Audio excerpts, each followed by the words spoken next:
तो कोशिका का जो अंग होता है, कोशिका का अंग में से एक चीज हम पढ़ेंगे पहले, एक पढ़ेंगे ER। क्या पढ़ेंगे? ER। ये ER होता क्या है? ER का फुल फॉर्म क्या होता है? Endoplasmic reticulum. क्या होता है? इंडोप्लाज्मिक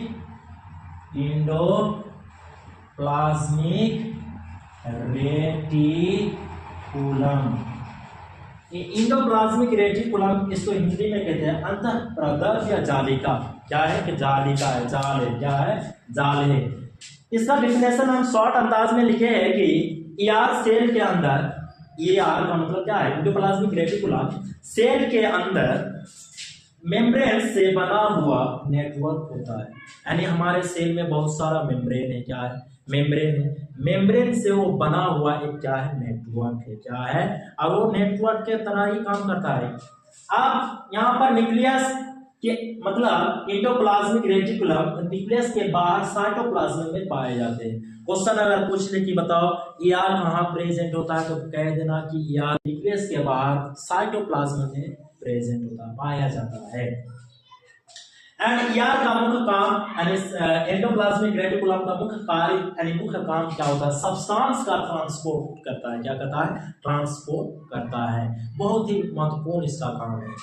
और यूकेरियोटिक सेल में ये पाया जाता है। यानी ER कहाँ पाए जाते हैं? ER यूकेरियोटिक सेल में होता है।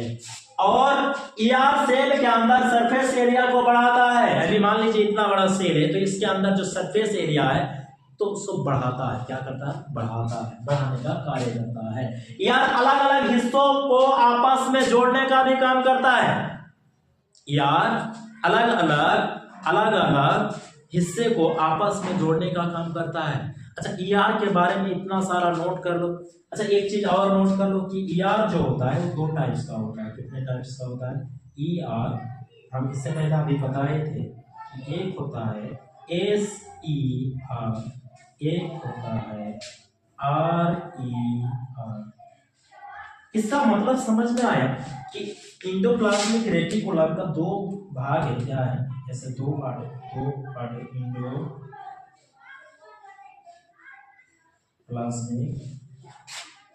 रेटिकुलम, एक होता है स्मूथ, एस से स्मूथ,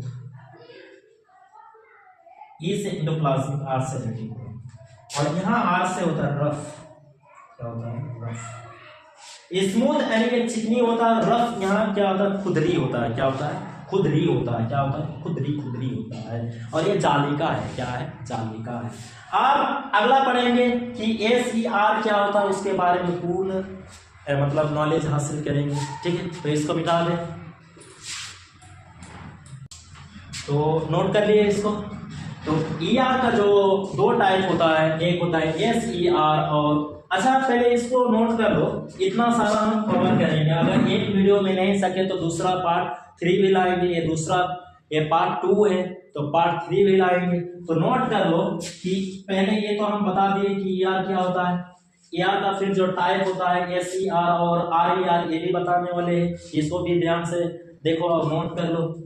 SER यानी स्मूथ इंडोप्लाज्मिक रेटिकुलम, ये क्या है? देखो इसके बारे में कुछ हम नोट मतलब पॉइंट लिखे हैं जो नोट करने वाली है। अब SER लिपिड सिंथेसिस करने का कार्य करता है। क्या करता है? लिपिड यानी वसा सिंथेसाइज यानी बनाने निर्माण करने का कार्य करता है SER बहुत काम का चीज है। और SER क्या करता है? कार्बोहाइड्रेट मेटाबॉलिज्म में हेल्प करता है। क्या करता है? मेटाबॉलिज्म में हेल्प करता है। मेटाबॉलिज्म समझ में आ गए? मेटाबॉलिज्म क्या होता है कमेंट में बता देना आप लोग। मेटाबॉलिज्म क्या होता है? तोड़ना फोड़ना, वही जो होता है मेटाबॉलिज्म। और SER यहाँ कैल्शियम आयन को स्टोरेज करता है। क्या होता है? हमारे शरीर में जो कैल्शियम आयन होता है वो स्टोर करने का काम कौन करता है? SER यानी स्मूथ इंडोप्लाज्मिक रेटिकुलम। ठीक है, आप यहाँ पर SER पर कोई भी यानी कोई राइबोसोम होता ही नहीं है। ये जो राइबोसोम हम पढ़े ना 70S और 80S राइबोसोम पाया जाता है, ये सब नहीं होता है, इसमें नहीं होता है। और SER का काम एक बहुत ही खास काम है। क्या करता है? डिटॉक्सिफिकेशन का कार्य करता है। क्या करता है? डिटॉक्सिफिकेशन का कार्य करता है। मान लो कि हमारे बॉडी में कोई जहरीला पदार्थ घुस गया, मान लो कि हमारे बॉडी में कोई जहरीला पदार्थ घुस गया, अब वो फिर सेल में भी जाएगा, तो एसिया क्या करता है, डिटॉक्सिफिकेशन करता है, जहर को मारने वाला एंजाइम रिलीज करता है और वो जहर मर जाता है, नष्ट कर देता है। क्या कर देता है, उस जहर को नष्ट कर देता है। अब रफ एंडोप्लाज्मिक रेटिकुलम ये क्या करता है, इसका काम है प्रोटीन का फॉर्मेशन करना। क्या करना, प्रोटीन का फॉर्मेशन करना, यानी प्रोटीन जो निर्माण करने में किसका हाथ होता है, RER का हाथ होता है। याद रखना है इसमें राइबोसोम पाए जाते होता है, इसमें राइबोसोम नहीं होता है। RER ये कहां पर प्रेजेंट होता है, न्यूक्लियस के पास प्रेजेंट होता है, इतना याद रख लो। ओके चलो इतना नोट कर लो, इतना नोट कर लिए, इतना भी नोट कर लो। अगला पढ़ेंगे क्या, RER तो खत्म हो गया, यानी ये क्या है, ऑर्गेनेलेस है। क्या है, ऑर्गेनेलेस है, यानी अंग है। क्या है, कोशिका का अंग है। तो 1 नंबर इसको याद कर लो। अच्छा ये छठा तक लिखे, सतवा ये भी याद कर लो। न्यूक्लियस के बारे में पढ़ेंगे, क्या पढ़ेंगे, न्यूक्लियस के बारे में भी पढ़ेंगे। तो फिर इसको नोट कर लो, मिटा देते हैं, ठीक है, इसको मिटा दे। अगला पढ़ेंगे राइबोसोम। क्या पढ़ेंगे, राइबोसोम। राइबोसोम क्या होता है, चलो इसको मिटा दो।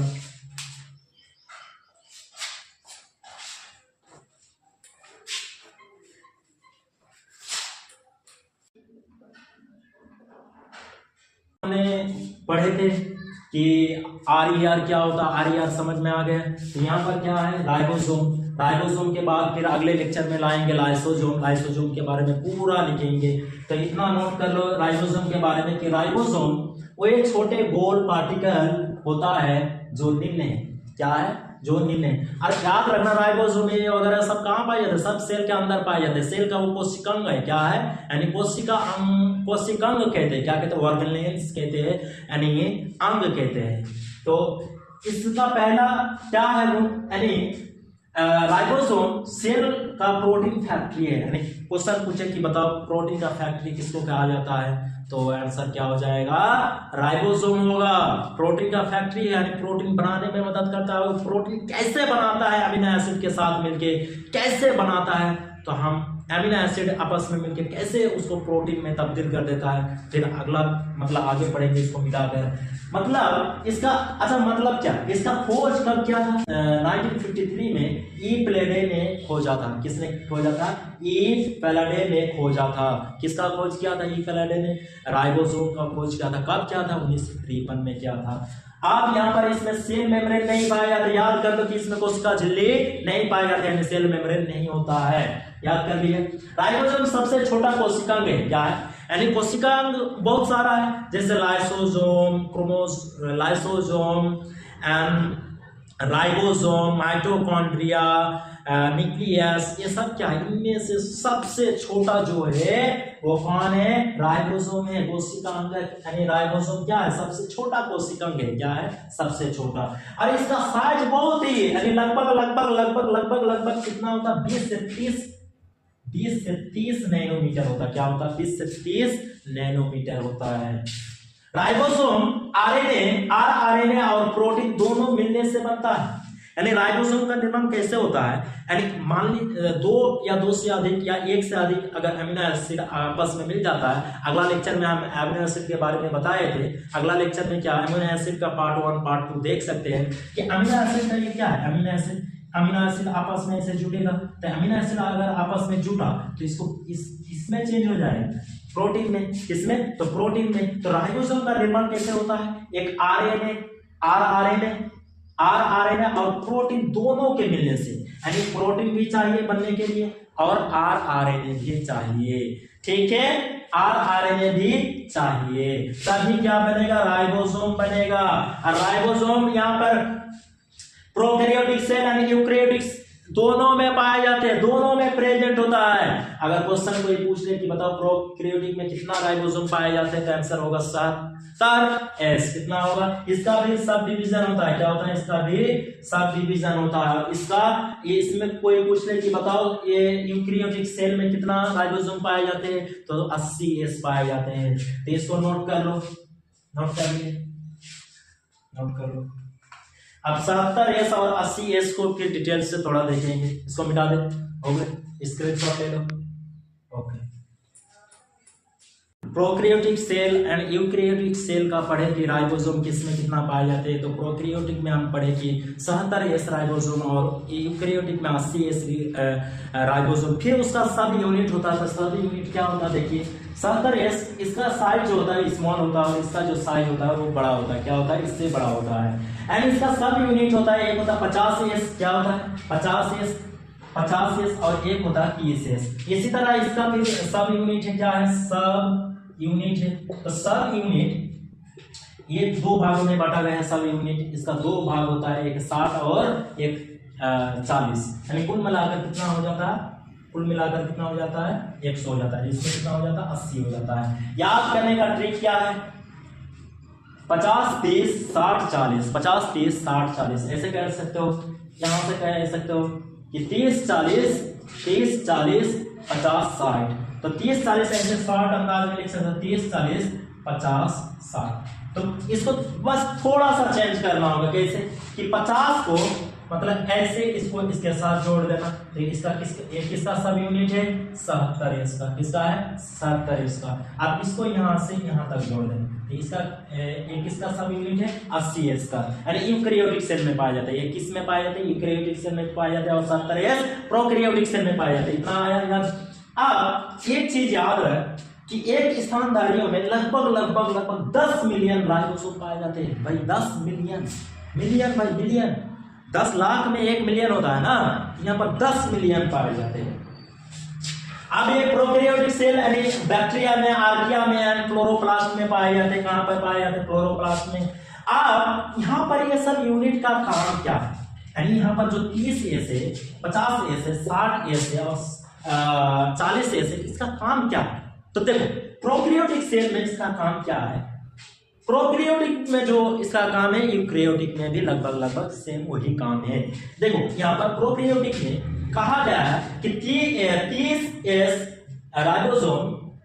अच्छा एस का मतलब क्या होता है पता है, यहाँ एस का मतलब नोट कर लो, स्वेडबर्ग यूनिट कहते हैं। क्या कहते हैं, स्वेडबर्ग यूनिट एस का मतलब होता है। मतलब एक स्वेडबर्ग यूनिट, उसका एक स्पेशल नाम दिया गया है। जैसे मान लीजिए बल का खोज किसने किया, न्यूटन ने, तो लास्ट में इन लगा दिया न्यूटन। तो उसी तरह ये फिर क्या है, स्वेडबर्ग यूनिट है, जिसे किससे सूचित किया जाता है, एस से सूचित किया जाता है। ओके, अब यहां पर mRNA का रीड करता है कौन, 30S यानी प्रोकैरियोटिक में जो राइबोसोम 30S सब यूनिट वाला है, वो क्या करता है, mRNA को रीड करता है। सबसे मेन पॉइंट, प्रोटीन का फैक्ट्री इसलिए ऐसे ही नहीं कहा जाता है कि राइबोसोम हमारे कोशिका का एक प्रोटीन फैक्ट्री है, ऐसे नहीं कहा जाता है। देखो कैसे कहा जाता है, प्रोटीन का फैक्ट्री ऐसे नहीं कहा। यहाँ पर जो इसका सब यूनिट है 50S है, वो अमीनो एसिड को जोड़ता है। क्या करता है, अगर ये नहीं होता, अगर ये 50S नहीं होता तो अमीनो एसिड आपस में जुड़ता कैसे भाई, अमीनो एसिड आपस में जुड़ता कैसे, जुड़ता ही नहीं तो प्रोटीन बनता कैसे, प्रोटीन बनेगा ही नहीं भाई। आप यहाँ पर ये क्या करता है, जिससे प्रोटीन बनता है, क्या बनता है, जिससे प्रोटीन कैसे बनता है थोड़ा बहुत हम बता देंगे फिर से। आप यहाँ पर 60S, सेम टू सेम यही काम, इसमें जो 60S होता है अमीनो एसिड को जोड़ता है। तो यहाँ पर भी सबसे ज्यादा क्या करता है, अमीनो एसिड को जोड़ता है। क्या करता है, अमीनो एसिड को आपस में जोड़ता है। मान लीजिए कि ये अमीनो एसिड है, तो आपस में बहुत सारा अमीनो एसिड को जोड़ने में मदद कौन करता है, ये प्रोकैरियोटिक सेल में पाए जाने वाले राइबोसोम का सब यूनिट 60S 60S। ठीक, अब ये क्या बन गया, अमीनो एसिड का एक ग्रुप बन गया, यूनिट बन गया। क्या बन गया, एक यूनिट बन गया। तो इसी को तो क्या कहेंगे, प्रोटीन कहेंगे। प्रोटीन बनने में मदद क्या कि नहीं किया। अब यहाँ पर 40S क्या करता है, mRNA को रीड करता है। mRNA को रीड करता है, इसका मतलब समझ में आया। mRNA का मतलब क्या था, मैसेंजर RNA, मैसेज पहुंचाने का कार्य करता है। हमारे शरीर में मैसेज पहुंचाता है, मैसेंजर, इसलिए मैसेंजर RNA कहा जाता है इसको। ओके, फिर उसके बारे में क्या भाई, इसको नोट कर लो, स्क्रीनशॉट। ठीक, अब देखो भाई क्या होता है, मिला देते हैं।